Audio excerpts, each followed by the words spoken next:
The Pacific Ocean, 1944. From the Gilberts to the Marianas, night patrols carve long ellipses over black water, while steel hulls of Imperial Japanese Navy submarines run on the surface to charge batteries before dawn. In headsets, there is a new texture in the noise. Not a ship's screw, not rain on the skin of the sea. A thin carrier note rises and falls as if the water itself has learned to speak to aircraft. 2 years earlier, 7 March 1942, south of New London, Connecticut, a Navy airship dropped a small float and let a hydrophone sink beneath it. Underwater sound wrote a radio link to the receiver aloft. A submerged test submarine was heard cleanly. By summer, the device had a designation, expendable radio sonobuoy, and contracts for thousands. The principle was plain: scatter temporary ears across the datum where contact was lost. Tune an aircraft receiver to assigned channels. Hold the thread long enough to attack or to call in others. By early 1944, that principle traveled west with patrol squadrons and escort carrier groups, Marshals first. Then the long approaches to the Marianas and the Philippine Sea. A radar return at night forced a submarine to dive. The moment that once promised escape became the start of a different contest. Aircraft laid a line of buoys down the likely course. Operators switched channels and listened for cavitation, for the heavy beat of a turn, for the faint knocks that betray speed, changes under pressure. The ocean had not changed. What changed was who could instrument it at will. For Japanese submarine crews trained for fleet scouting and attrition strikes, the pressure was immediate and practical. Pre-dawn charging runs shortened. High-speed surface transits risked instant localization.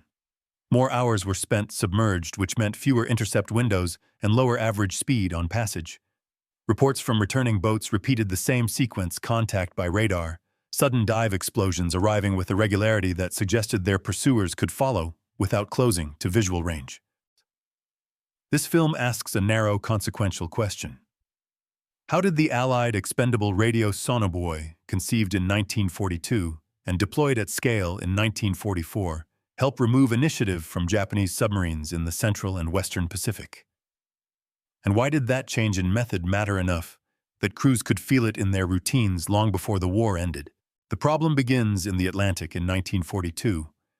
German submarines cut Allied shipping at a rate that forces new methods. March 1942. New London, Connecticut. A Navy airship proves that a small float with a hydrophone and a very high-frequency transmitter can lift underwater sound to an aircraft. Spring 1942. Cambridge, Massachusetts, and New London, Connecticut laboratories refine housings, batteries, and channel plans. The idea is simple. The aircraft will scatter temporary ears where contact is lost. The operator will tune set channels. The crew will hold a submerged target long enough to attack or to hand off. June 1942. Washington, District of Columbia. The Navy orders production of the first operational expendable radio sonobuoys. The first model is called CRT-1. It is light. It carries a hydrophone on a short line, a battery, a frequency-modulated transmitter, and a soluble plug that floods the case after some hours. 6 assigned channels in the very high-frequency band reduce mutual interference. The promise is scale and repeatability. A patrol crew can create a listening field anywhere a parachute can carry a cylinder into the sea. Through 1943, the practice matures over the North Atlantic and coastal waters. Norfolk, Virginia, and Argentia, Newfoundland.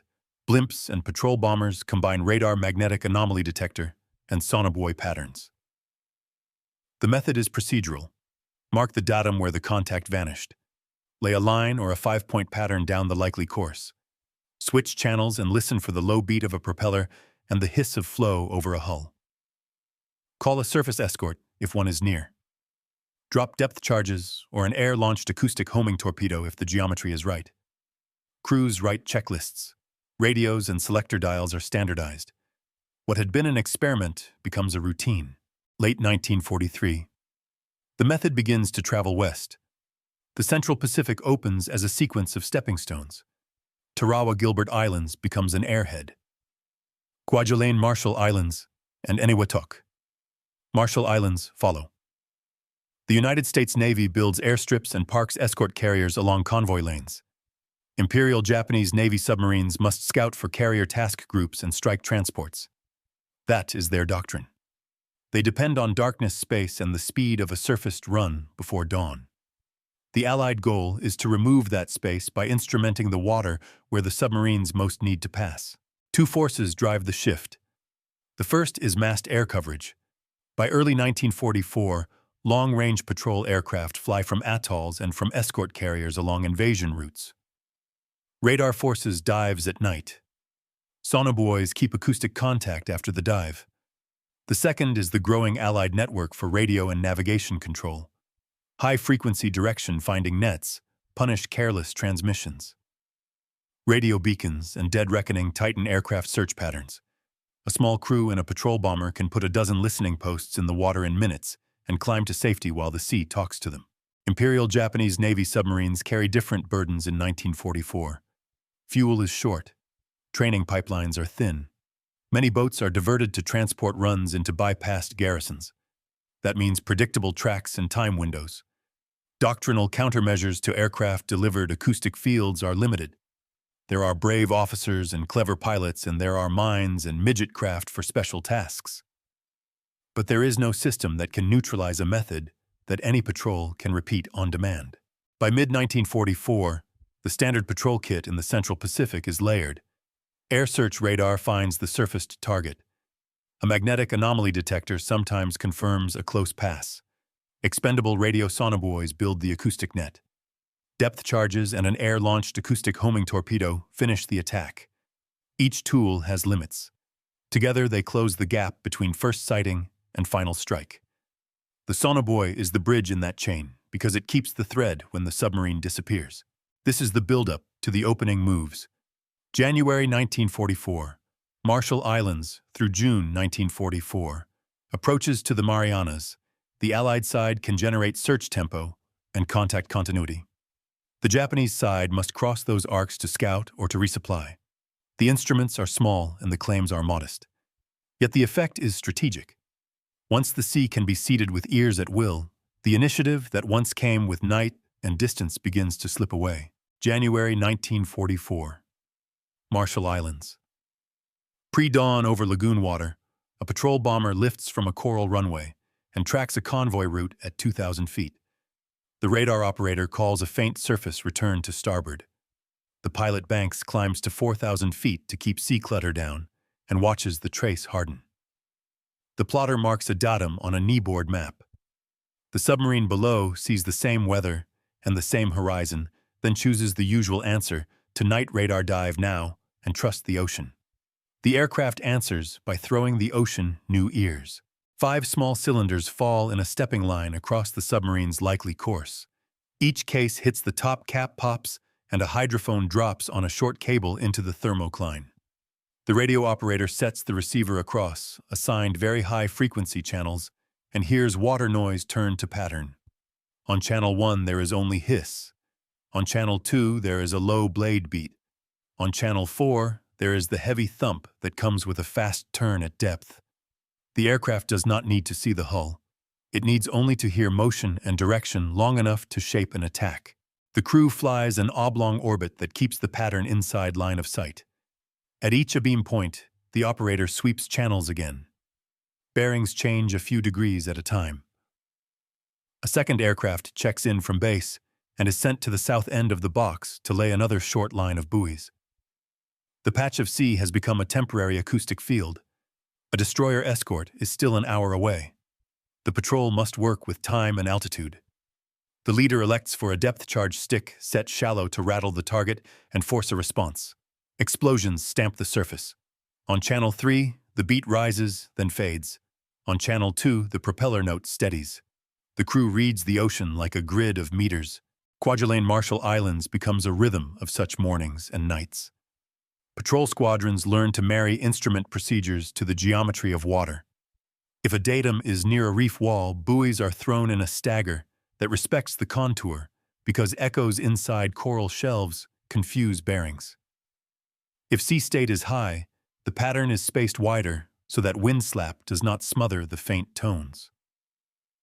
Each crew carries a card with 3 canonical patterns: a straight line for a retreating contact, a 5-point cross for an uncertain fix, a barrier line ahead of a likely route.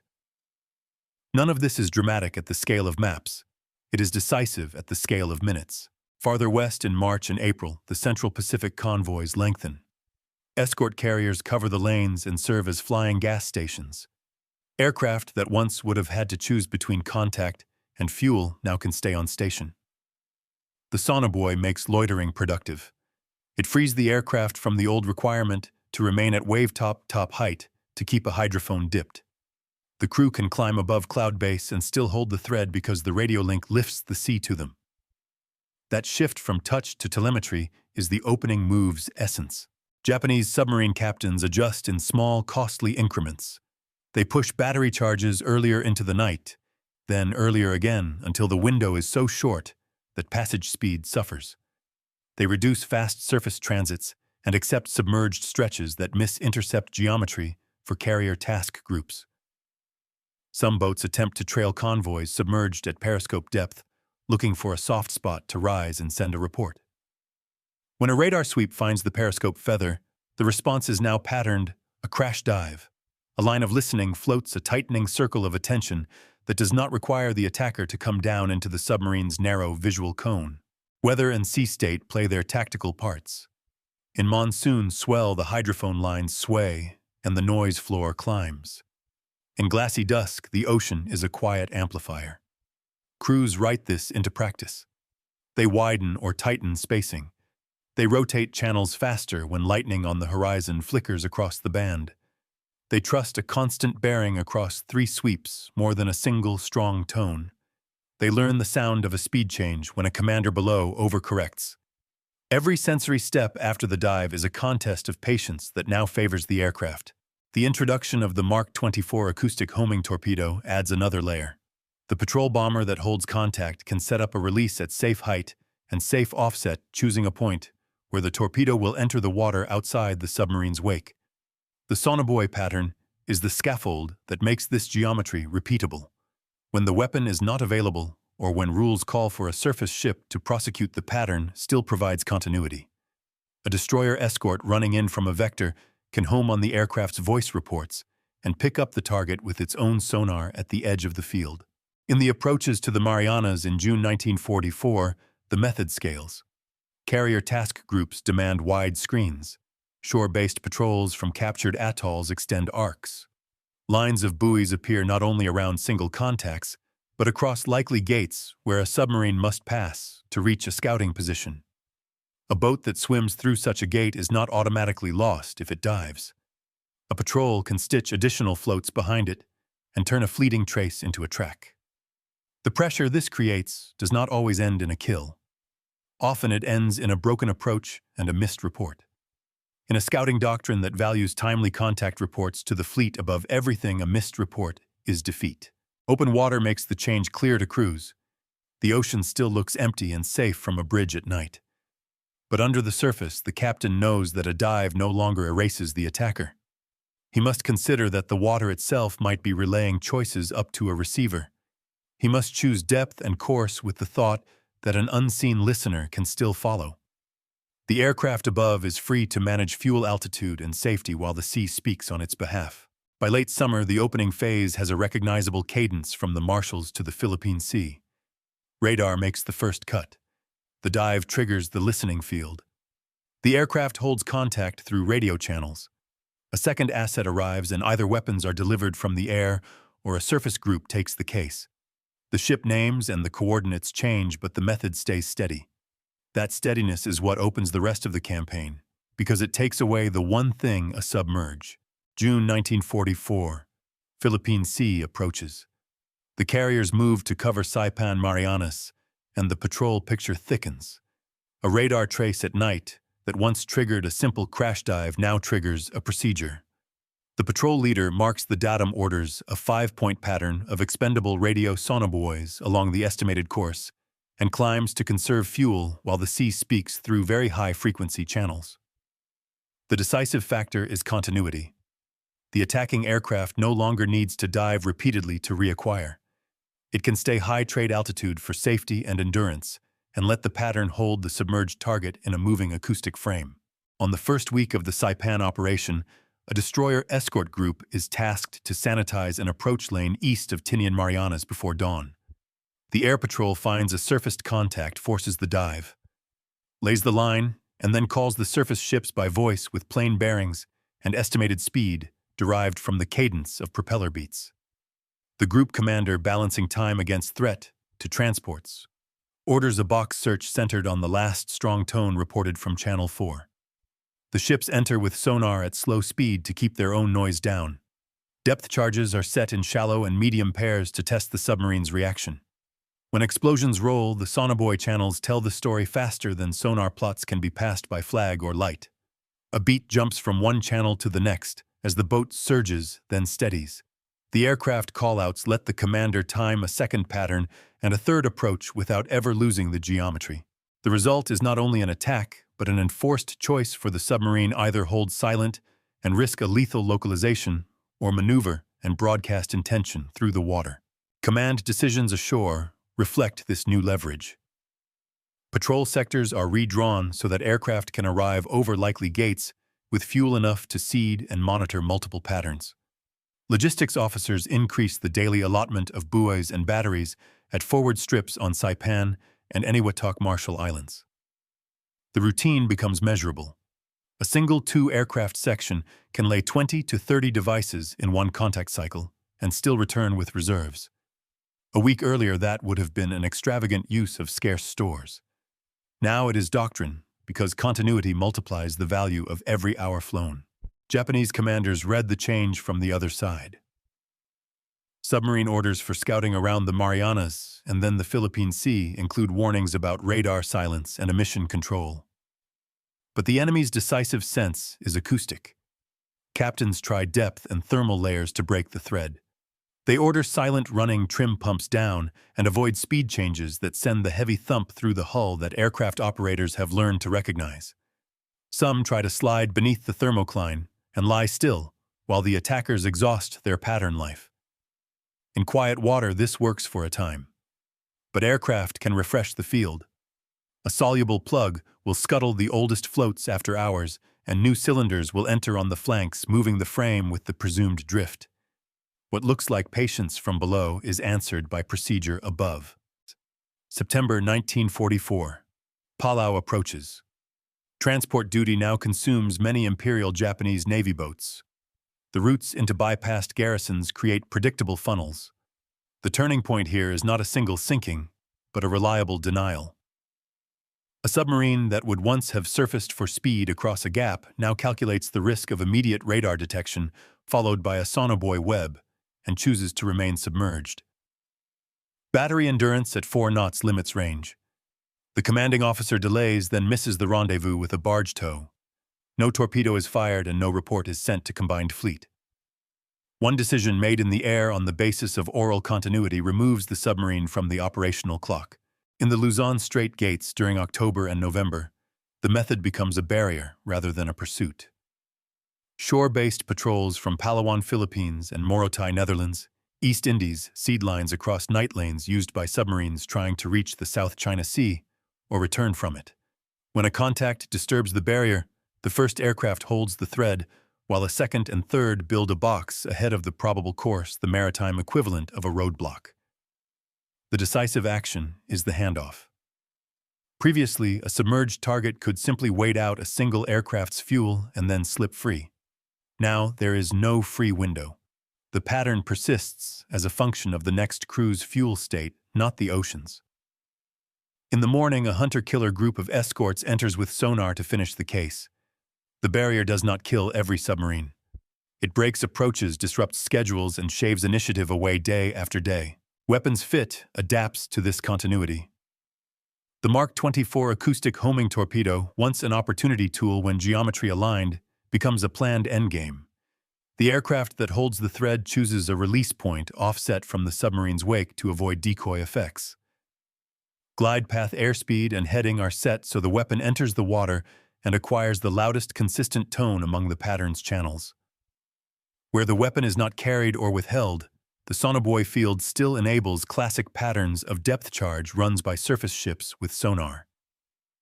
In both cases, the decisive action is not the blast itself, but the ability to make the blast inevitable once the first contact is forced below.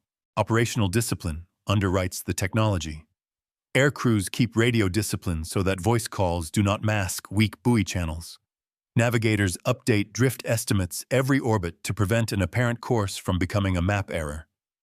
Maintenance ratings turn around receivers and replace fatigued batteries so that a channel that should be clear does not carry spurious hiss. Small acts of control protect the single advantage the method confers: an unbroken line from first sight to final strike. Japanese attempts at counters take several forms. Oil releases and debris drops to simulate damage sometimes tempt attackers into premature celebration, but a steady propeller tone across channels stops that mistake. Bold surface dashes in squalls occasionally work, but they are betrayed by radar when the squall thins, or by the sudden absence of tone when a dive follows the dash. There are reports of listening to unfamiliar very high-frequency buzz that suggests the presence of remote ears, yet there is no fleet-wide equipment that can jam or mislead them. The most effective response is avoidance, and avoidance cedes the initiative required by a scouting doctrine. By December 1944, Leyte approaches and convoy battles in the Philippine Sea rim. The cumulative effect becomes visible in the ledger. Escorts report fewer successful torpedo approaches against the largest targets. Patrol squadrons report more broken contacts that never reform.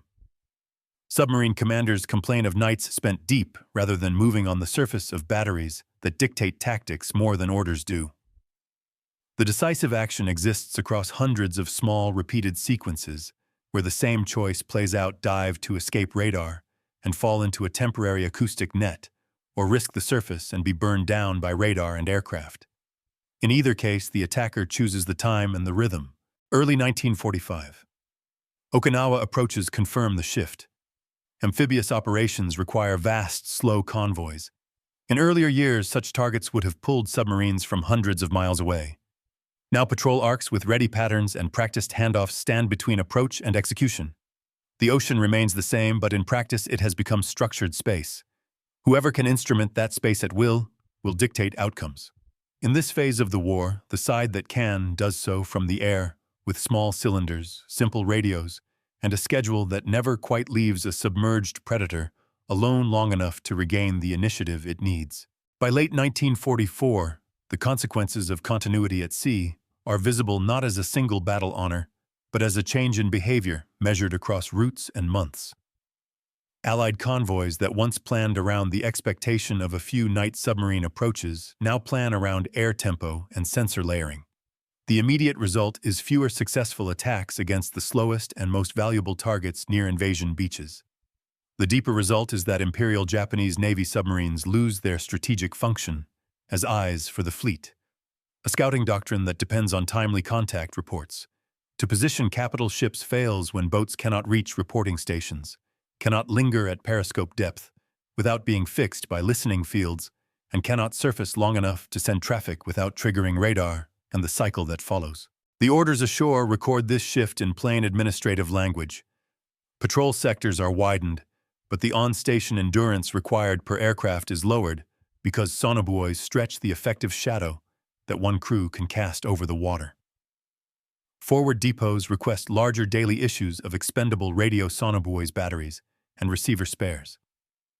Squadron diaries log contact cycles with a new steady cadence radar sighting.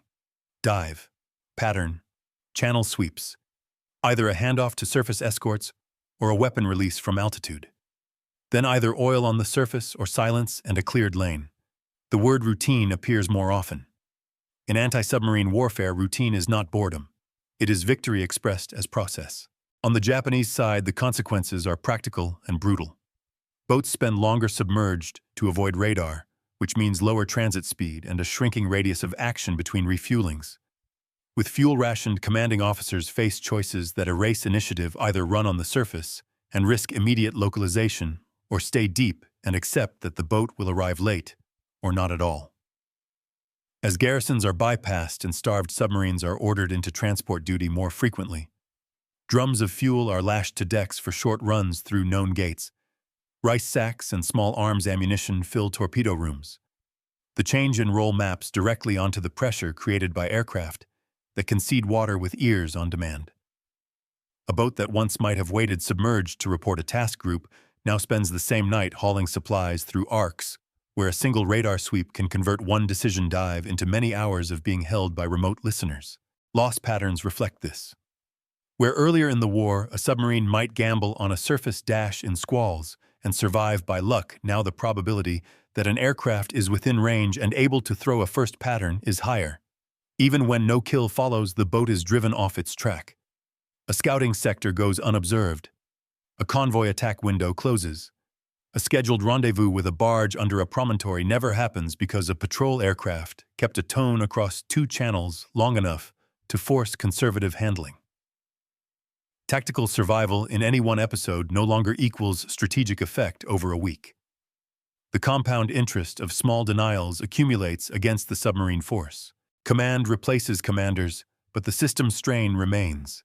Training pipelines shorten, and boats go to sea with fewer seasoned hands in the sound room. Crews learn to fear the faint, constant buzz. They cannot place a sign that the water around them is being heard by someone else. They practice lying under a thermocline and trimming pumps until the hull is quiet. They rehearse battery discipline so that a sprint to evade a pattern does not leave them unable to set depth with confidence. Yet even the best practice cannot alter the new geometry. Once an aircraft can create a listening field, at will, the initiative of the first dive no longer belongs to the submarine. The Allied side absorbs its own lessons. Aircraft and escort groups refine handoff procedures so that contact can persist as crews rotate. Radio operators adopt a standard phrase set for channel callouts that fits into logs and into voice reports to surface ships without confusion. Torpedo crews integrate the Mark 24 acoustic homing torpedo into a playbook that begins with radar and ends with the sea itself guiding a weapon toward the loudest constant tone in the field. Depth charge patterns are adjusted for the probability that a rattled boat will choose a shallow, hard turn rather than a deep, slow slide. Maintenance sections keep a ruthless schedule on receivers and batteries, knowing that a weak channel or a false hiss wastes the one resource that all of this depends on time over target. For amphibious operations, the consequences are structural. Saipan, Tinian Leyte, and later Okinawa demand immense shipping exposed for long periods in constrained waters. Earlier in the war, such concentrations would have drawn submarine attacks from far arcs, and some would have arrived in time. In 1944 and 1945, the concentration of patrol aircraft, the discipline of radar pickets, and the ability to lay temporary acoustic nets convert those arcs into filters. Submarines that attempt to cross the filters are located or turned back. Those that circumvent them arrive late to find the moment gone. This does not remove all risk, but it lowers the variance that commanders fear. The supply line is not a straight pipe through the sea, but it is no longer a sieve. At the level of morale, consequences register in the language crews use. Allied patrolmen speak about clean handovers and good patterns, the way artillerymen speak about well-laid fire missions. Japanese submariners speak about spent nights deep, about listening for depth-charge pistols, about the uncanny feeling that movement itself has become evidence used against them. After-action interviews recorded at the war's end carry the same notes. The sea that once promised anonymity became a traceable medium. Policy follows practice. Allied technical committees reading squadron reports and escort group logs raise Sonobuoy production priorities and protect the supply chain that brings cardboard and metal cylinders to coral airstrips and small escort decks. Training commands bake the method into syllabi so that new crews enter a theater already fluent in pattern selection, channel discipline, and the habit of keeping altitude while the water listens on their behalf. Interoperability rules tighten so that a British or Australian crew rotating into a mixed sector can interpret an American operator's callouts without ambiguity. What began as a set of laboratory trials at New London and Cambridge becomes an operational language spoken across thousands of square miles of ocean. The Japanese Navy, short of fuel and air cover, cannot answer with a system of its own. There is no fleet-wide countermeasure that jams very high-frequency channels without crippling friendly circuits. There is no cheap decoy that can mimic the complex, time-varying signature of a maneuvering submarine propeller long enough to waste multiple aircraft or lure a homing torpedo off the hull with consistency. There are expedients. Oil bags, debris drops, sudden course changes, bold surface runs in weather, but expedients are not doctrine. Without a structure that can degrade the attacker's continuity each night begins with the same disadvantage. As 1945 opens, the submarine force faces an even narrower lane. Strategic orders pull some boats back for special missions that speak to desperation, manned torpedoes launched against anchored targets. Last-ditch patrols along home waters attempts to strike coalitions of transports whose approach is shielded by more aircraft and more patterns than any previous year. The cumulative consequence is that Imperial Japanese Navy submarines cease to shape the pace or direction of the Pacific campaign. They remain a threat in local moments. They no longer control any moment of decision. The ocean, unchanged in its physics, is altered by the will and capacity to instrument it. When the surrender comes, the administrative paper trail catches what crews already know. Reports and interrogations describe boats forced off stations, approaches broken by aircraft that never came low enough to see, and convoys that took losses, but not enough to slow the advance. Allied summaries tally the method as one part of a sensor web radar, high-frequency direction, finding sonar code breaking, and expendable radio sonobuoys that converted vast space into managed corridors. In that web, the sonobuoy's particular consequence was to remove the gap between first contact and final attack, to turn a dive from an act of disappearance into the start of being held. That is why the ocean felt different to the men inside steel hulls in 1944 and 1945, and why the outcome of campaigns measured in islands and months tilted the way it did. By the end of the Second World War, a consensus formed among practitioners and later historians that the decisive change in anti-submarine warfare was procedural as much as technological. Radar high-frequency direction, finding sonar code breaking, and air coverage created a web. Expendable radio sonobuoys closed the final gap in that web by carrying underwater sound into the sky and letting aircraft maintain contact without visual reacquisition.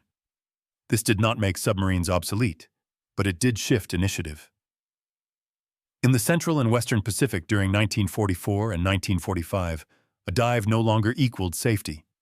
It initiated a predictable sequence that well-trained patrols could prosecute to a conclusion or to a denial of mission.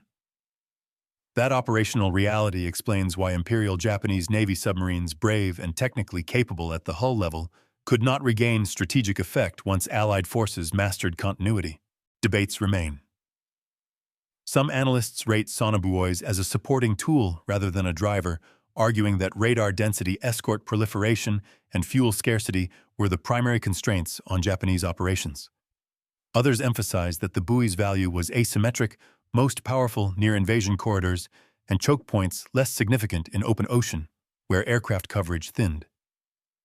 There is also discussion about precise kill attributions when multiple sensors were involved, and about how often aircraft contact would have been lost without the temporary acoustic fields. Yet across those debates runs a shared conclusion that the method altered crew behavior on both sides. Allied crews flew higher, safer, and longer while still holding contact. Japanese crews shortened surface windows, burned batteries defensively, and missed scouting schedules that doctrine had treated as decisive. The doctrinal legacy is clear. Post-war navies embraced expendable, quickly deployed sensor fields as a standard answer to the continuity problem. Training syllabi taught aircrews to think in patterns, channels, and handoffs. Surface escorts drilled to enter a prepared field and finish a case. Designers built lighter, longer-lived buoys with more channels and better self-scuttling. More broadly, the war taught that the ocean could be treated as instrumented space. Whoever could seed it with cheap, networked sensors could shape outcomes disproportionate to the cost of each device. This episode endures because it marks the moment when Allied forces learned to turn distance and darkness from a submarine's allies into neutral ground by routine, repeatable means, and in doing so took back the initiative that decides campaigns.